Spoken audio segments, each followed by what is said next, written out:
MP के मंदसौर में आयुष चिकित्सकों का गुरुवार को जिला अस्पताल में सेवा का आखिरी दिन था।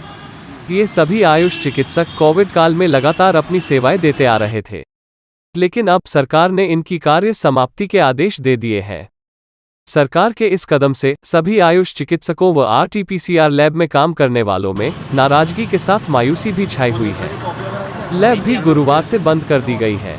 आयुष चिकित्सकों का कहना है कि पहले जब हमने कोविड के दौरान अपनी सेवाएं दी तो लोगों ने हम पर फूल बरसाए, हमारा स्वागत किया, हमें योद्धा भी कहा, लेकिन अब सरकार ने सीधा सा जवाब दे दिया है कि सरकार के पास आयुष चिकित्सकों को तनख्वाह देने का बजट नहीं है।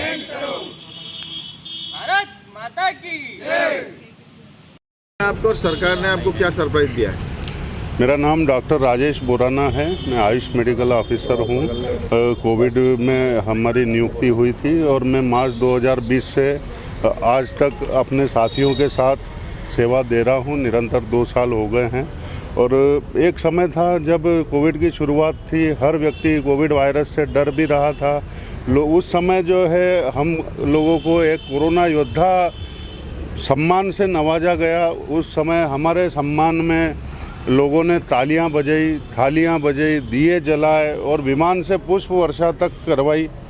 और आज जो है सरकार ने 2 साल बाद कोरोना की लगभग तीसरी लहर निपट चुकी है। कोविड के नाम पे जो है सरकार ने जो है हमको एक वो सरप्राइज लेटर दिया है, जिसमें हवाला दिया गया कि अब आपके मानदेय देने के लिए हमारे पास पैसा नहीं है, बजट नहीं है, अब आप घर जाइए। क्या लगता है सरकार ने आपसे काम निकाल लिया और फ्री कर दिया? बस सरकार ने जो है हमको यूज़ एंड थ्रो वाली पॉलिसी का किया है। क्या नाम है आपका? डॉक्टर राजेश बोराना। सर क्या नाम है आपका? सर मेरा नाम डॉक्टर दिनेश सोलंकी, मैं आयुष एमओ हूँ जी। सर क्या अनुभव रहे आपके? सर मेरा तो सरकार ने जो आपके साथ किया उस पर क्या कहेंगे? नहीं सर, हमने कोविड में जो जी जान मेहनत करी है और कोविड की वजह से आज मेरी माँ मेरे बीच में नहीं है, क्योंकि उस समय घर से अप डाउन करता था और मेरी वजह से मेरी माँ इन्फेक्टेड हुई और लास्ट में मेरी माँ हमको छोड़ के चली। आप ही के वार्ड में वो एडमिट? जी वही जीएनएमटीसी में एडमिट किया था मैंने।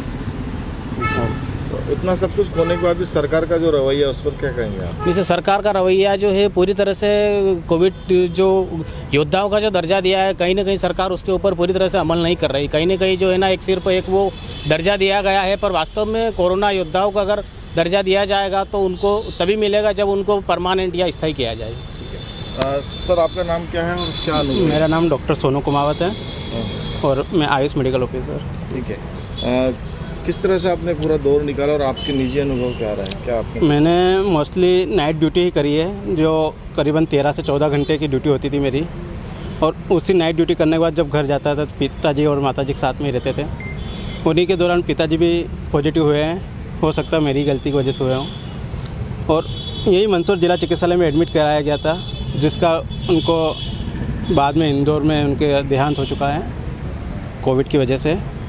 तो मैं चाहता हूँ सरकार हम जैसे लोगों की भी सुने कि जब आपका काम की वजह से हमको रखा गया था और आप जब आपका काम पूरी तरह से समाप्त हो रहा है तो आपको ऐसा लगता है कि इनकी कोई ज़रूरत नहीं है, तो हमें सुना जाए और हमें कम से कम सुविधा या परमानेंट किया जाए।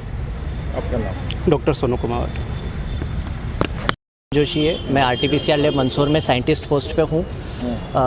अभी आरटीपीसीआर लैब एक ज़िला लेवल पे हमने एक अच्छी शुरुआत करी थी, जिसे आज मार्च 31 को ख़त्म कर दिया गया। आरटीपीसीआर लैब को बंद कर दिया गया है और हमने इतने कम समय में, जब से आरटीपीसीआर लैब स्टार्ट हुई है, इतने कम समय में हमने करीब 1.5 लाख सैंपल मंदसौर ज़िले के टेस्ट कर दिए। जो सैंपल बाहर जा रहे थे 3-3, 4-4 दिन में जिसकी रिपोर्ट आ रही थी, हमने 24 घंटे का वादा करके दिन रात सैंपल टेस्टिंग लेके। क्या थी सैंपल टेस्टिंग में बहुत सारी रिस्क रहती है, क्योंकि ये प्रोसेस एक छोटी नहीं होती, बहुत बड़ी प्रोसेस होती है। आरटीपीसीआर एक बड़े पैमाने पे होती है प्रोसेस, जिसको हमने कंटिन्यू टाइम दे के इस प्रोसेस को हमने किया, जिसमें अधिकतम चांस होते हैं कि आप पॉजिटिव हो जाओ, क्योंकि आपको सैंपल जो कोविड सैंपल आता है उसके साथ आपको टेस्ट करना होता है। हर चीज़ का आपको ध्यान रखना पड़ता है।